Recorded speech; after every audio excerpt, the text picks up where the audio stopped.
It's a new year, a new chapter, and a new you. And sometimes life has unexpected turns. You may look at selling in the winter months. Is that necessarily a bad thing? To hear our thoughts and more, stay tuned to this episode of The Den. The Den, powered by the Lyons Group, a show dedicated to exploring hot topics in real estate, local happenings, and industry trends. We're a small team of professionals approaching $400 million in sales and nearly 2,000 local transactions. You're listening to time-tested experts and industry leaders. Here's a refreshing look at real estate happenings and more. Welcome to The Den. Hello, and welcome to this episode of The Den. Today, we're going to be talking about selling your home in the winter months. And is that a good thing? Is it a bad thing? You'll hear our thoughts. But before we get to that, let me introduce my friends, my partners, my co-hosts, the fellow members of the Lyons Group. To my left, Paul Hammy, the Rockberry, Aspen, the Ninja Groen, and the boss, Shannon Martin Martinez. My name is Ben Winter Schminter Lyons. There's no stopping me in the winter months. No. I just move forward no matter what. I mean, that's just the way you got to roll, right, Paul? You're like a snowplow, dude. I don't know what we're talking about. we put some cleats on you and put a little snowplow on you. You used to snowplow back in Boston. I did. Yeah. Winters aren't the same here as they are back east. I mean, back east, there's they get heavy wet snow. Yeah, heavy wet snow. So, but today we're going to talk about, is it a good time to sell in the winter months? Sometimes life takes you on these journeys where it's like, oh, well, we got to sell. We have to move out of town or we need to accomplish something. We have to liquidate an asset, whatever it is. Is selling in the wintertime a good or bad thing? And that's the topic of discussion today. So Ninja, I'm going to you today. And we're coming off a big weekend. Now, when our audience sees this, you'll have already been Madam President for several weeks. But you did have an installation this past weekend. It was fantastic. And a birthday. Yeah. Yeah.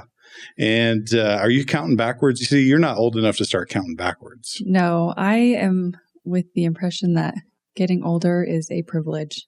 So I embrace my age. I like that. Good job. Said the young one. Yeah. Said the young group. Yeah. Who knows? No, Ask in 20 years. I do think See that. if you still feel the same. I've always thought that was kind of a weird thing to not like share your age. I don't know. Yeah. I don't mind. Yeah. It's just a number, right? Yeah, exactly. So what are your thoughts, Ninja, on selling in the winter months? Because our phones will start ringing. Mm-hmm. You know, we'll start getting the calls. Hey, thinking about selling. And oftentimes when we hear that, you know, I know it's a bad time to sell. If I were a client calling you, I know it's a bad time to sell. What would you say to me? Well, I can tell you our conversation this morning, we all have more buyers than we have homes for. I think especially in San Juan County, we don't really have an off season. You can just kind of keep on selling. We have there might be one day where we get some snow or we have to reschedule a showing, but it's gone by the next day. So specifically in this area, I don't really think selling in winter is necessarily a bad thing. Would I list it a few days before Christmas? Probably not. But after the new year, I would go ahead and list it because we're getting calls so often. We were just talking about how busy we were with buyers. One thing that is something to consider right now happens to be a really dry winter in Southwest Colorado. So we're continuing to sell right now, but typically from about January to March, if you're in town, there's not so much of an issue. But if you're out on those dirt roads and you get snowed in and it has to be graded, some people might not be able to make it to your house because of the snow or the mud. So that is a little bit of a different situation. So I would say on really, really heavy snow times in your area, it might be beneficial to wait a little bit longer because people might not even be able to access your home and then it's been listed for a few months. Right now, we're exceptionally dry, which is not a good thing, but that might change. Yeah, hopefully we get some moisture coming in. And I think that's case by case, right? I mean, if you have a home that's on 5 acres out in the middle, you know, a mile off on a dirt road, yeah, you may want to consider. Yeah, something else to think about is just the liability too. I don't think there's any issue with listing in the winter, but if you know you're going to have, it's a vacant house and you're selling it and there's feet of snow on the roof and there's ice on the, driveway, you need to have someone that's maintaining that for you so no one gets hurt on your property. I have seen that quite a bit in Colorado mainly, just not maintained in the winter because they're selling it and they just want to get rid of it. But you need just a liability standpoint, I would have someone maintaining that. Yeah, it could be problems. I mean, we just had a situation where my mother and father-in-law, she transposed the number to the utility company. So it was like $205. She wrote 205 and it was supposed to be 250. They showed up. They didn't give her notice. And we're like a month later, we're going to shut her off. And she said, whoa, this isn't right. Because if we were gone and you shut my utilities off, now you've got big problems, pipes freezing and things like that. And, if homes are vacant, it's problematic. Even in the summer months. I had that happen whenever I went to Bryson was so mad. We went to Florida for a few weeks. This was a few years ago. And we came back late at night in the middle of summer. It was so hot. Paul knows Bryson was so mad and all of our utilities were off. I had them set on auto pay and for some reason it turned it off and I just never check it. And we came back from vacation and we didn't get a notice. We didn't get anything. It was just shut off in the middle of the night. We had to deal with it the next day. Yeah. That's what it was. Yeah. Imagine if you had a foot of snow and it was, dipping down to. Yeah. Luckily it was summer. We opened up the windows and it was nighttime. It was fine. Turned one of them oscillating fans. Yep. Yeah. So it was okay, but. Yeah, I know. Hey, I've had coffee this morning, Paul. I did too. We used to, you know what? You were a kid like me. You used to stand in front of the big box fans. Box fans, yeah. And just your robot voice. Yeah, Luke. I did. I was the Darth Vader. Yeah. So, but barring that the situation where you have a home that's, off the beaten path, you think selling in the wintertime is a relatively good thing. Now, you said something interesting about holidays. How much should you be cognizant of holidays before you list a property? I don't think I would list from just me personally from like Thanksgiving week, probably till New Year's. You can, because there's always going to be people looking, but it's kind of one of those things too. Do you really want to be making sure your house is clean and ready while you're also doing your holiday prep? I personally would probably wait until January 2nd. And that doesn't mean you have to. That's just what I would personally do. One thing that's a big pro is you have a lot less competition in the winter months, especially at the beginning of the year. So from January 2nd to February, March, people are kind of in that limbo waiting till spring and waiting till early summer. I think that's a good time to list because there's people looking, especially February, people are starting to get tax returns. They can use that to purchase a house. So I would want my house already up and ready to go by the time that happened. Yeah. Where is that sweet spot? What do you think, Shannon? I agree with Aspen. People are still looking even in the wintertime. And one of the advantages you really have is if you put a house out there on the market, like we said, we all have buyers, but we don't have any inventory for them. I can't find what they're looking for right now. People still need to move in the wintertime. Your home might be show a little bit better in those warm months, especially if you have a really nice yard, something of that nature. But the right buyers, if you need to sell, they don't care. They can see that you've got nice bones. They can see, maybe use some summertime pictures that you had in your listing. That could help as well. But I think I don't know that there's really a perfect sweet spot time to list. I mean, it's really dependent on your needs. But I say don't hold off. Don't hold off because it's winter, because we still have plenty of buyers that have to find a house. They have a need. They have a drive. They need to find a house and they don't have inventory to choose from. So those buyers will have something, to choose from. You've got a lot less competition. Yeah. And there's always an ebb and flow in the market. I mean, we had 10 years ago, we had so many homes on the market and we didn't have a ton of buyers. And so we would tell our clients back then, Paul, we would say, list now because gosh, come spring and summer, you're going to have even more competition. I mean, how does that play in the competition component? Paul, what are your thoughts there? When there's less inventory, obviously you want to be on the market. I tell people all the time, you can't sell what's not for sale. But I think, what I was thinking is winter months, it's not necessarily the amount of inventory that plays a part when there's a lot of inventory and you want to be on the market and competitive. But the product you're putting out, I think, is more important than the time frame. So if you have a house that needs repairs or something like that, it's going to sit in the winter months. But if you put up a pristine, house that everybody's looking for, 3-bed, 2-bath, 2-3-car garage on half an acre, everybody's looking for that house. And if there's no repairs and it's move-in ready, it's going to go quickly. I don't think that and that's what I've seen over the years. I mean, we say don't list, during the holidays, but if you have a great house and it beats everything on the market, it's going to sell right away. So instead of just thinking about the timing, you're thinking about the product. Exactly. Yeah. I think for me in the winter months, I don't think that it's a bad time. I just think if you've got a bad house, that's the worst time to put it on. Because it looks the worst in the winter. Houses don't tend to look better in the winter. And the water issues come up more in the wintertime. Yeah, the roads are bad. You get out there and then you have a bad house or a bad product for people to look at. The yard's not the greatest, but if it's a good house, it'll sell any time of the year. And people aren't thinking about the north-facing driveways, and then they you really notice that in the wintertime. In the wintertime, you go, you're like, holy cow, I can't, it's ice packed on the north side of the house. Well, and that goes back to what Aspen was saying. If you're living on a dirt road or something like that, it's not that we want to hide those things from a buyer, but do you want that to be their first impression? Is sloshing down the muddy road, maybe it's a little impassable, they have to put it in 4-wheel drive. Yeah, then they get there and the house faces north and the steps are all icy. I mean, think about the maintenance you would have to do to make that welcoming for a buyer during the wintertime could be very difficult. And that's what I'm saying. But if they went through all of that to get to the perfect dream house that is has no issues, they'll overlook almost anything. Right. Yeah. But it could affect their opinion a bit about the property, because then it's like you said, it's not that you want to hide it, but then it's forefront of their mind. Oh my gosh, this road can get really muddy. So I actually have a something along this lines. It really wasn't about condition as much, but I showed a house just about a week ago and it was pretty far out. And the broker told me before we went out, she said, you have to really want to be there. You have to want to be around nobody. And my people wanted to see it. The wife wanted to see it, I should say. So we drive out there. I thought it was a fantastic house, but I couldn't live there. It was too far out. And when we're driving up, it says, do not cross this on a snow-packed road. You can't even go on there apparently when it snows. It was a clear day.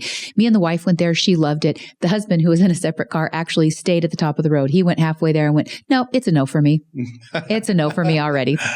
Yeah. So, that kind of stuff leading up to the house, he didn't even want to see the house because he already knew there were too many obstacles. The road was too rough on his car. And then he sees a sign that says, don't not pass. He's like, I won't buy it. I've seen a few houses like that where I love the house, but I would never buy it because it's a steep dirt road and it's such a long drive and it's not graded and you're bouncing the whole way. And yeah, it was such a turnoff for him. And, the house was really neat, but, it was just a no before he even got there. Yeah.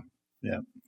It's funny because the realtor who had that listing should just write in there, if you don't like people, right. Like this house. This is your house. This is your house. Nestled back, right? Yeah. I don't want to hear it. Boast and nestled are the two most overused words in real estate. Cozy, nestled, and boast. Yeah. So, so do you think that there actually can be a shorter time on the market though? Because like, for instance, right now in the market, as we were talking about earlier before the episode, we got a lot of buyers. You think your time on the market would be lower if a seller went to market right now and tried to beat the rush? And when does the rush happen? I actually do think it would be lower. Well, maybe not, because once the market heats up and more people are jumping in, you might get multiple offers later on. So I guess it really is, you could look at it either way. But yes, you've got less competition right now. If you list a home right now, like you were talking about, that desirable, hopeful home that everybody wants, 4 of them didn't hit the market today. In fact, 4 of them didn't hit the market this week. So yes, people that are looking are going to jump on it. It's weird because I just had the last 4 listings I've had, and we're obviously in the wintertime. Each one of them have had multiple offers. And so does the market really heat up? I mean, that's the question. Does it really heat up, or is there just a lack of inventory in the winter months? And so it appears that it heats up as you move into spring and summer. What are your thoughts? I do think the later nights for summer makes a difference too, because we go see a house at 5 p.m. right now. It's so dark. And that is a struggle. I've been showing some people property and we wanted to look at 2 homes, and both of them, the view was the setting was a big component of the property. And I told them, I said, well, let's go look at it, because that's all they had was after work. I said, but before you really decide, we need to at least make one more trip out there. If you decide one of these is it, to see it in the daytime. Well, they got off work early, drove by, called me and said, yeah, we don't even want to look. You are so right. The setting made all the difference in the world, and they didn't even want to see it. So seeing in the dark is sometimes problematic for people as well. And not everybody can get off during business hours, before 5. Yeah, December 22nd hits, and I'm like, I always tell my daughters, I'm like, hey, you know what today is? And they're like, what, Dad? I go, it's the shortest day of the year. Every day after this, it gets longer, and we do a little celebration. But it'll start getting lighter and lighter. But I think that's a genuine point. I mean, if you can't get out there and see it in the light. In fact, I had to show a home twice just last week because we had to see it in the day. I mean, you really have to take an inventory of it while there's some light outside instead of walking around with a flashlight. And it's not always practical just to wait till you can see them in the day, because you might have a list and you can eliminate. They don't even want the house, so it doesn't matter. Yeah. But you end up going back and showing twice to see it in the day. And I've seen, certain segments of the market are a little bit faster in this time frame. I think the lower stuff is really not selling right now. It's going to sit until the busy season picks up and the investors come back out. Because I've been sending out, lists of available homes, and there's like 4 on this list, maybe 10. I sent one out with 18 homes earlier today, but the price point was very low. Yeah. I have been surprised at some of the houses that are sitting here. I've actually seen some really good flips. I've seen a few good investment deals, really good first-time homebuyer deals, and they're just kind of sitting there. Shockingly, there was one on the market. We just went under contract yesterday.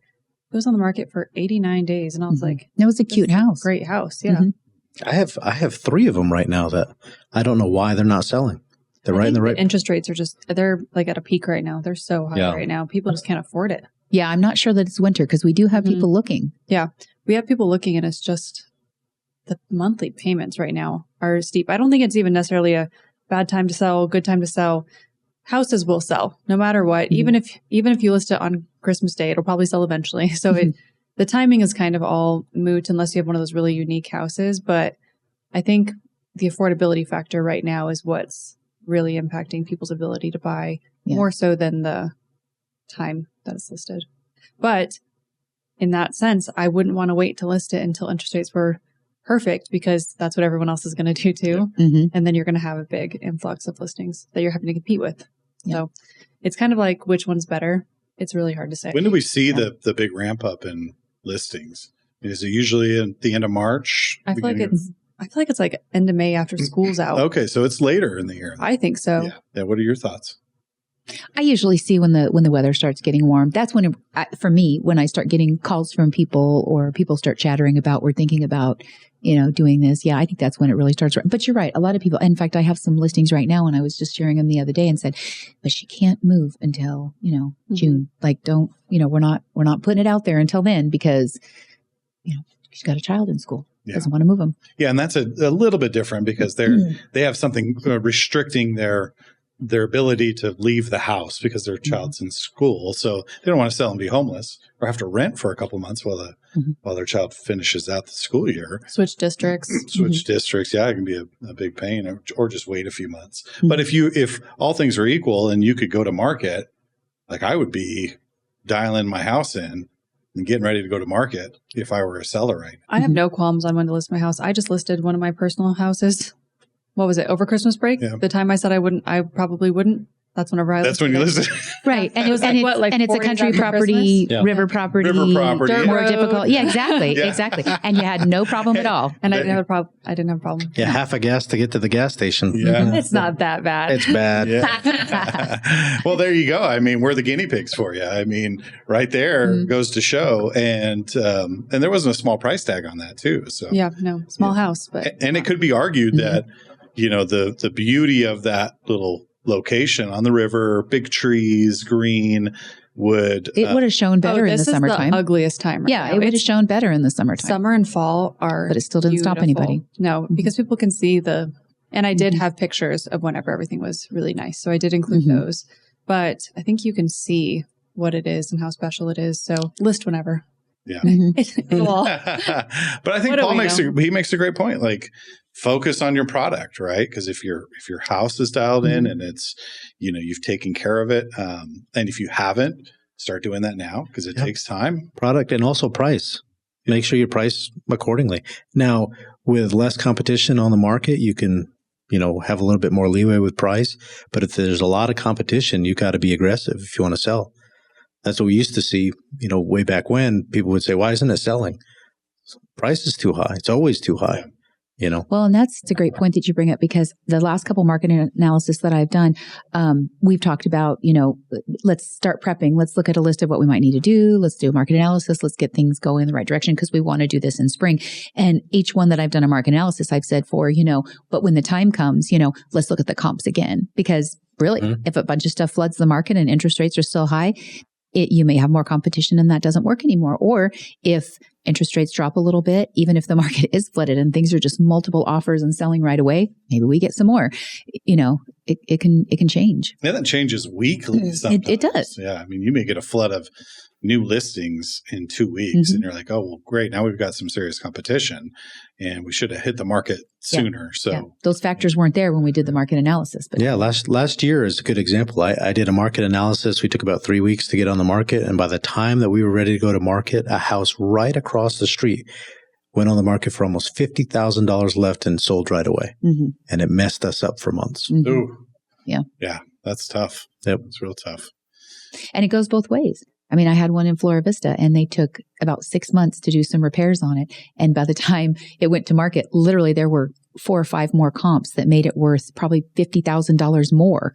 So things change. Our market changes. If you're really looking at the current picture of everything when you go to market, you have to look at that again, even if you did one just a month or two ago. I think that's great advice. And I do think so. So if you are in the market to sell your property, don't wait, because there will never be a perfect time. The perfect time is when your house is ready to go to market. Get it ready. That's the number one thing. Get it dialed in, do all the little odd and ends. That takes time. Consult your realtor, have your realtor come out, because through the process of a market analysis, I mean, we all have conversations with our sellers about that. How do you prepare your home for going to market? What are the best things you can do? And as a consumer, you should be having, or as a client, you should be having your realtor out to have those conversations now, because getting contractors out to do it, especially during this time of year, is a little bit more tricky than normal. And then, of course, you find that balance where you go into summer and then they're booked out for, weeks and sometimes months if they're good contractors. But that's the most important thing. Polish the product. And then the timing is what it is. But don't be afraid to go to market in the wintertime. We have a perfect example of that.